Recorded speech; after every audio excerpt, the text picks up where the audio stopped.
नमस्कार प्यारे बच्चों, आप सभी का WOP के इस चैनल डॉक्टर विनी शर्मा में हार्दिक स्वागत और अभिनंदन है बच्चों। और आज हमारा यह वीडियो और यह कक्षा जो है आज भारत के उपराष्ट्रपति के बारे में है। उपराष्ट्रपति के बारे में आज हम चर्चा करेंगे कि भारत का उपराष्ट्रपति कौन है और वह किस प्रकार से अपनी योग्यताएं रखता है और किस प्रकार से निर्वाचित होता है। योग्यताओं के सिलसिले में हम चर्चा करें तो बच्चों में भारत का नागरिक होना चाहिए, 35 वर्ष की आयु उनकी पूरी होनी चाहिए और राज्यसभा का सदस्य चुने जाने की योग्यता रखता होना चाहिए और भारत सरकार या राज्य सरकार के अधीन किसी लाभ के पद पर नहीं होना चाहिए। कोई व्यक्ति इसलिए लाभ के पद पर नहीं समझा जाएगा कि वह राष्ट्रपति या उपराष्ट्रपति या राज्यपाल या मंत्री पद पर आसीन है। बच्चों, अवधि की बात करें तो राष्ट्रपति की ही भांति उपराष्ट्रपति भी 5 वर्ष की अवधि के लिए चुना जाता है और वह पुनः इस पद के लिए भी वापस चुना जा सकता है। वह यदि चाहे तो अवधि से पहले ही पद से त्याग पत्र भी दे सकता है। उपराष्ट्रपति को राज्यसभा के प्रस्ताव द्वारा भी हटाया जा सकता है, बशर्ते कि लोकसभा ने भी उस प्रस्ताव को स्वीकार किया हो। जो व्यक्ति उसके स्थान पर चुना जाएगा वह 5 वर्षों तक अपने पद पर रह सकता है। उपराष्ट्रपति के निर्वाचन के बारे में हम बात करें तो उपराष्ट्रपति का निर्वाचन एक निर्वाचक मंडल द्वारा किया जाता है जिसमें संसद के दोनों सदनों के सदस्य होते हैं और निर्वाचन आनुपातिक प्रतिनिधित्व के सिद्धांत के अनुसार एकल संक्रमणीय मत प्रणाली के द्वारा होता है। उपराष्ट्रपति संसद या राज्य विधानमंडल के किसी सदन का सदस्य नहीं होता है। यदि ऐसा कोई व्यक्ति उपराष्ट्रपति चुना जाता है तो उसे सदन की सदस्यता से त्यागपत्र देना पड़ता है और श्री मोहम्मद हामिद अंसारी ने 11 अगस्त 2007 को उपराष्ट्रपति पद की शपथ ली थी और वर्तमान में अब हमारे उपराष्ट्रपति हैं। इन्होंने 11 अगस्त 2017 से अपना कार्यभार संभाला। इनका नाम है वेंकैया नायडू। अब बात करें बच्चों हम उपराष्ट्रपति की शक्तियों और कार्यों की, तो उपराष्ट्रपति राज्यसभा का पदेन सभापति होता है। वह राज्यसभा का सदस्य नहीं होता, इसलिए उसे मतदान का अधिकार नहीं होता, परंतु यदि किसी विषय के पक्ष और विपक्ष में बराबर मत हो तो उपराष्ट्रपति निर्णायक मत देने का अधिकार रखता है। राज्यसभा के सभापति के नाते उपराष्ट्रपति महत्वपूर्ण शक्तियों का उपयोग करता है। वह विभिन्न विषयों पर वाद विवाद का समय निर्धारित करता है, मंत्रियों से पूछे जाने वाले प्रश्नों के संबंध में अपनी अनुमति देता है तथा मतदान के बाद सदन के निर्णय को घोषित करना भी उसी का काम होता है। वह सदन की प्रतिष्ठा का संरक्षक होता है। असभ्य व्यवहार करने वाले सदस्य को वह सदन से बाहर चले जाने का भी आदेश दे सकता है। अव्यवस्था उत्पन्न हो जाने पर वह सदन की बैठक स्थगित भी कर सकता है। अशोभनीय व अनुचित शब्दों को सदन की कार्यवाही से निकाल देने का भी वह आदेश दे सकते हैं। उसके कुछ प्रशासनिक अधिकार भी होते हैं, जैसे कि सदन की सुरक्षा करना और सदन के निर्णयों को उचित अधिकारियों के पास पहुंचाना। उपराष्ट्रपति 4 अवस्थाओं में राष्ट्रपति का पद ग्रहण कर सकता है, जैसे राष्ट्रपति की मृत्यु हो जाने पर, राष्ट्रपति के इस्तीफा दे देने पर, महाभियोग या अन्य किसी प्रकार से राष्ट्रपति के हटाए जाने पर और अन्य किसी कारण से उत्पन्न असमर्थता की स्थिति में, रोग या अनुपस्थिति की स्थिति में राष्ट्रपति के कार्यभार को उपराष्ट्रपति संभालता है। जब उपराष्ट्रपति राष्ट्रपति पद को संभालता है तो उसे राष्ट्रपति की समस्त शक्तियां और सुविधाएं प्राप्त होती हैं। उपराष्ट्रपति के हम वेतन की बात करें तो उपराष्ट्रपति का वेतन 4 लाख रुपए प्रति माह होता है। अतः बच्चों, हम देखें तो भारत में राष्ट्रपति के बाद उपराष्ट्रपति का पद कार्यकारिणी में दूसरा सबसे बड़ा पद होता है और भारत का उपराष्ट्रपति राज्यसभा के अध्यक्ष के तौर पर विधायी कार्यों में भी हिस्सा लेता है। अब बच्चों, बात आती है प्रधानमंत्री की। अब प्रधानमंत्री के बारे में संसदीय शासन की सबसे महत्वपूर्ण संस्था जो है मंत्रिपरिषद है, जो प्रधानमंत्री के नेतृत्व में कार्य करती है। कैबिनेट स्तर के मंत्री जो वरिष्ठ राजनेता होते हैं न केवल नीतियों का निर्धारण करते हैं बल्कि उन्हें लागू भी करवाते हैं। शासन तंत्र को वास्तव में कैबिनेट ही चलाती है, संसद नहीं चलाती है। संविधान के अनुच्छेद 74(1) में कहा गया है कि राष्ट्रपति को उसके काम में सहायता और सलाह देने के लिए मंत्रिपरिषद होगी, जिसका अध्यक्ष जो होगा वो प्रधानमंत्री होगा। वास्तव में मंत्रिपरिषद के परामर्श से अभिप्राय प्रधानमंत्री का ही परामर्श होता है। रिचर्ड क्रॉसमैन ने कहा है कि संसदीय सरकार को प्रधानमंत्री सरकार कहना ज्यादा तर्कसंगत होगा। इंग्लैंड के प्रधानमंत्री को राज्य रूपी नौका का खिवैया भी कहा जाता है। राज्य रूपी नौका का खिवैया का मतलब ये होता है कि राज्य को चलाने वाला, राज्य की प्रशासनिक और राजनीतिक व्यवस्था को चलाने वाला एक खिवैया होता है प्रधानमंत्री। कुल मिलाकर के यह कथन भारतीय संविधान के लिए भी उतना ही सच माना जाता है जितना कि इंग्लैंड के प्रधानमंत्री के लिए माना जाता है। प्रधानमंत्री की नियुक्ति के बारे में बात करें तो बच्चों, प्रधानमंत्री की नियुक्ति के संबंध में संविधान में कहा गया है कि प्रधानमंत्री की नियुक्ति राष्ट्रपति करता है और अन्य मंत्रियों की नियुक्ति राष्ट्रपति प्रधानमंत्री की सलाह से करता है। इस प्रकार हमारा संविधान इस विषय पर सर्वथा मौन रहता है कि राष्ट्रपति की नियुक्ति किस प्रकार से की जाएगी। प्रधानमंत्री की नियुक्ति के संबंध में हम दो प्रश्नों पर हम विचार करते हैं। प्रथम, क्या यह अनिवार्य है कि प्रधानमंत्री लोकसभा का ही अध्यक्ष सदस्य हो? और दूसरा, क्या प्रधानमंत्री की नियुक्ति के संबंध में राष्ट्रपति स्वेच्छापूर्वक कार्य कर सकता है? जहां तक पहले प्रश्न का संबंध है बच्चों, इंग्लैंड, कनाडा, आयरलैंड और ऑस्ट्रेलिया में अब ये परंपरा बन चुकी है कि प्रधानमंत्री संसद के प्रथम सदन में से ही होते हैं और मंत्रिपरिषद क्योंकि प्रथम सदन के प्रति उत्तरदायी है, इसलिए यह जरूरी है कि लोकसभा की नब्ज पर प्रधानमंत्री का हाथ बना रहे। भारत में भी आमतौर पर इस परंपरा का पालन किया गया है। हालांकि 1966 में श्रीमती इंदिरा गांधी जब प्रधानमंत्री बनी थी तो वह लोकसभा की नहीं बल्कि राज्यसभा की मनोनीत सदस्य थी। शीघ्र ही वह लोकसभा के लिए चुन ली गई थी और 1996 जून में HD देवगौड़ा ने जब प्रधानमंत्री पद की शपथ ली थी, वह न लोकसभा के सदस्य थे और न ही राज्यसभा के। लगभग 4 महीने के बाद वह कर्नाटक से राज्यसभा के सदस्य चुने गए। प्रधानमंत्री मनमोहन सिंह लोकसभा के नहीं राज्यसभा के सदस्य थे। कई संविधान विशेषज्ञों की राय है कि इस परंपरा का कड़ाई से पालन किया जाए कि प्रधानमंत्री लोकसभा का ही सदस्य हो। लोकसभा की मान मर्यादा इसी से सुरक्षित होती है बच्चों, क्योंकि वह लोकसभा का सदस्य हो, क्योंकि वह जनता का प्रतिनिधित्व करता है। इसके अलावा इस बात से कितनी उलझन होगी कि लोकसभा के समक्ष यदि कोई विश्वास प्रस्ताव लाया जाए तो प्रधानमंत्री अपनी सरकार के पक्ष में इस वजह से मतदान न कर सके कि वह लोकसभा का सदस्य नहीं है। ये बहुत ही विकट स्थिति होगी। इसके बाद हम ये देखें कि क्या प्रधानमंत्री की नियुक्ति के संबंध में राष्ट्रपति स्वेच्छापूर्वक कार्य कर सकता है? क्योंकि मंत्रिपरिषद सामूहिक रूप से लोकसभा के प्रति उत्तरदायी होती है, इसलिए जरूरी है कि राष्ट्रपति उस व्यक्ति को प्रधानमंत्री बनाए जो बहुसंख्यक दल का नेता हो, जिसे बहुमत का समर्थन प्राप्त हो। पर अनिश्चय की स्थिति में राष्ट्रपति क्या करेगा?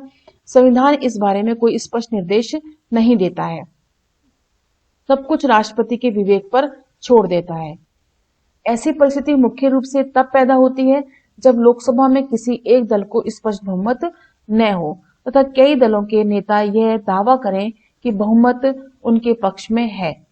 1977 में केंद्र में पहली बार ये नौबत आई कि कांग्रेस को विपक्ष में बैठना पड़ा।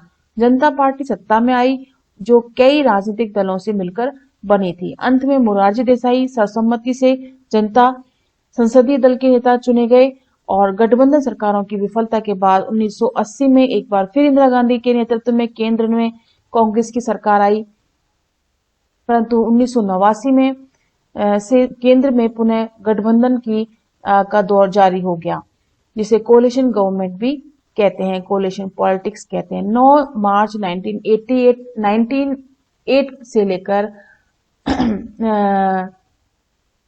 1998 से लेकर 22 मई 2004 तक अटल बिहारी वाजपेयी प्रधानमंत्री पद पर बने रहे और 22 मई को उनके द्वारा यह स्थान रिक्त किए जाने पर मनमोहन सिंह को प्रधानमंत्री पद की शपथ दिलाई गई।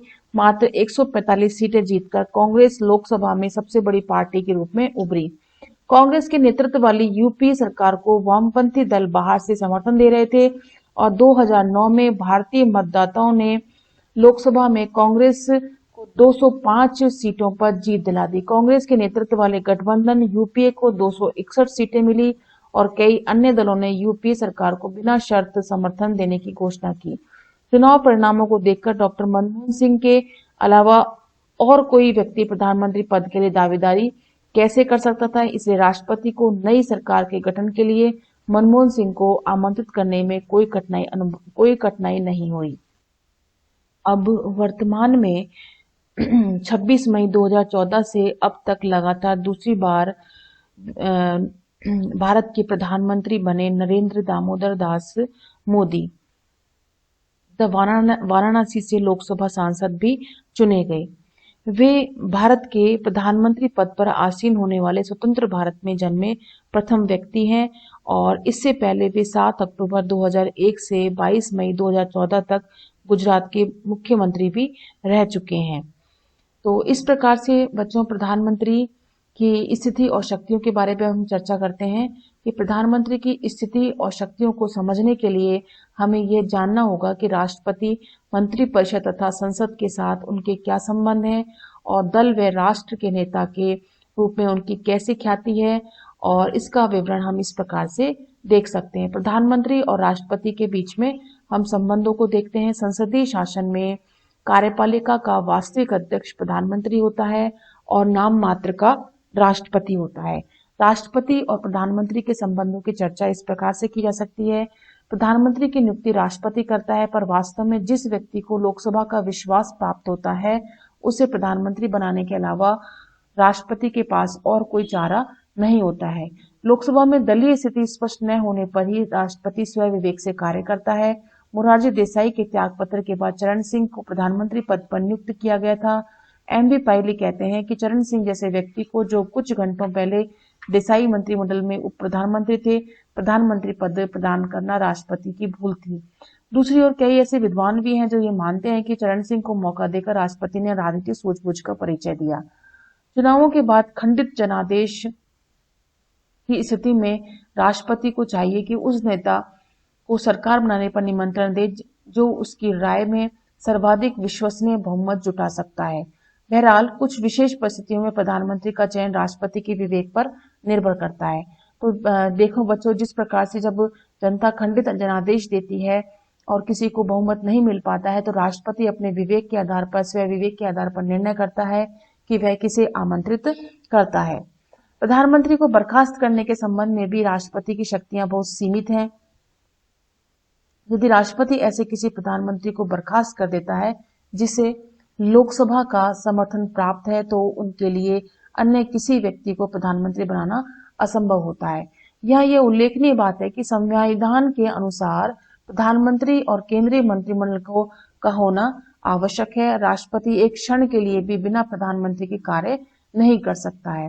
तीसरा महत्वपूर्ण प्रश्न यह आता है बच्चों कि क्या राष्ट्रपति सदा प्रधानमंत्री की सलाह से ही कार्य करेगा? इसमें कोई संदेह नहीं है कि भारत के सभी राष्ट्रपतियों ने संवैधानिक अध्यक्ष के रूप में ही कार्य किया है। प्रथम राष्ट्रपति डॉक्टर राजेंद्र प्रसाद के हिंदू कोड बिल के संबंध में अपने कुछ दृढ़ विचार थे जो नेहरू जी के विचारों से मेल नहीं खाते थे, परंतु उन्होंने स्वयं यह कहा था कि यदि संसद इसे पास कर देगी तो मैं इस पर हस्ताक्षर कर दूंगा, चाहे मैं इसका अनिच्छुक ही क्यों ना हो। प्राय राष्ट्रपति की उपमा उस पक्षी से की जाती है बच्चों कि सुनहरे पिंजरे में कैद। जैसे एक सुनहरे पिंजरे में एक पक्षी कैद होता है, उसी प्रकार से राष्ट्रपति को उसी उपमा के आधार पर मापा जाता है। परंतु राष्ट्रपति को मात्र रबड़ स्टैंप समझना बड़ी भूल होगी, क्योंकि राष्ट्रपति के.आर. नारायणन ने संविधान के दायरे में रहते हुए कई ऐसे निर्णय लिए जिससे ये लगा कि वह संवैधानिक मूल्यों का क्षरण नहीं होने देंगे।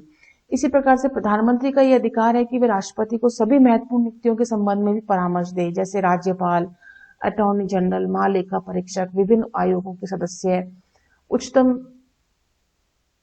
व उच्च न्यायालयों के न्यायाधीशों की नियुक्ति राष्ट्रपति प्रधानमंत्री की सलाह से ही करते हैं। सत्तारूढ़ दल या गठबंधन का नेता होने के कारण प्रधानमंत्री राष्ट्रपति के चुनाव में निर्णायक भूमिका अदा करते हैं और राष्ट्रपति डॉक्टर राजेंद्र प्रसाद की अगर हम बात छोड़ें, क्योंकि उनका व्यक्तित्व बहुत ही महान था और कांग्रेस में उनकी जड़ें काफी गहरी थी। उनके बाद जो राष्ट्रपति आए उनके चयन में प्रधानमंत्री ने एक निर्णायक भूमिका अदा की है। 1969 में श्री वीवी गिरी व 1974 में श्री फखरुद्दीन अली अहमद की विजय बहुत अंशों तक प्रधानमंत्री की विजय ही मानी गई थी। 2002 में सभी प्रमुख दल आम सहमति से राष्ट्रपति का चुनाव चाहते थे, परंतु कम्युनिस्टों ने एपीजे अब्दुल कलाम के विरुद्ध अपना उम्मीदवार खड़ा करके जानबूझकर असहमति पैदा करने की कोशिश की। संक्षेप में यदि हम बात करें तो पिछले करीब 50 वर्षों का इतिहास इस बात का साक्षी है बच्चों कि राष्ट्रपति और प्रधानमंत्री के बीच खुलेआम टक्कर की नौबत कभी नहीं आई है। और श्री वेंकट रमन के अनुसार राष्ट्रपति की भूमिका आपात रोशनी की है, जो बिजली की पावर चले जाने पर भी अपने आप जल जाती है।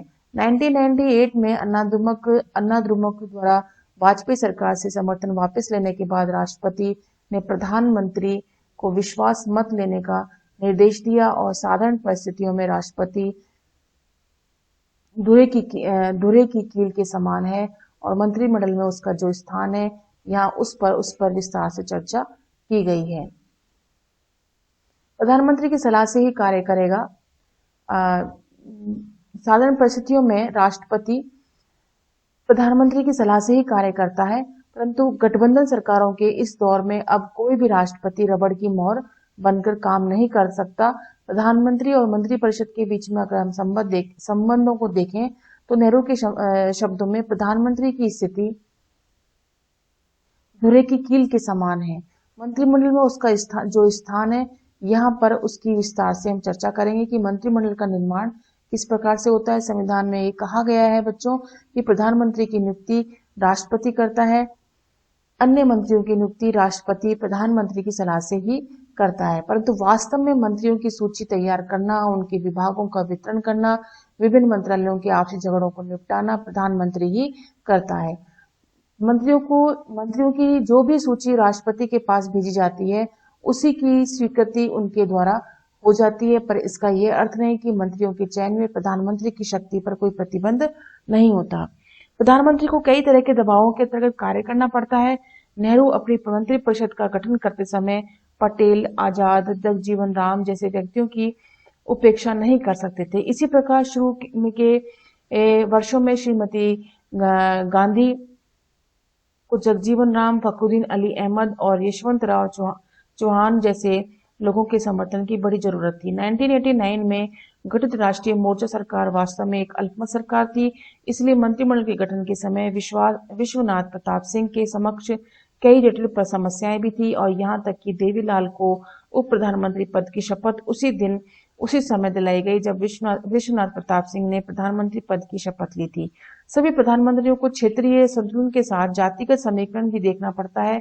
गठबंधन सरकार का नेतृत्व करने वाले प्रधानमंत्री की तो और ज्यादा मजबूरियां हो जाती हैं।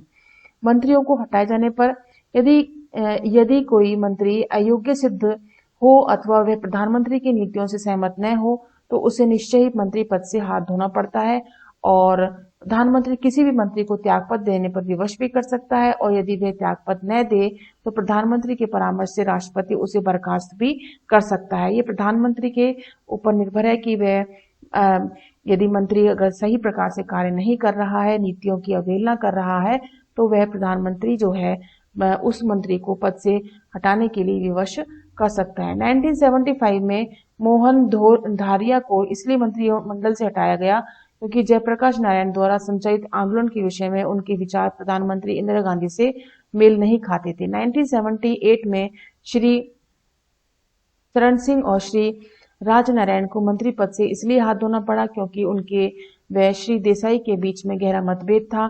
अप्रैल 1987 में रक्षा मंत्री विश्वनाथ प्रताप सिंह के लिए राजीव मंत्रिमंडल से इस्तीफा देना जरूरी हो गया और चूंकि प्रधानमंत्री उनकी कार्यशैली से खुश नहीं थे। मंत्रिमंडल की अध्यक्षता और नीति निर्धारण की बात हम करें तो प्रधानमंत्री मंत्रिपरिषद की बैठक बुलाता है, बैठकों की कार्यसूची तैयार करता है, एजेंडा तैयार करता है, बैठकों की अध्यक्षता करता है, यहाँ तक कि फैसलों और नीतियों का निर्धारण का प्रश्न निर्णायक भूमिका प्रधानमंत्री की होती है।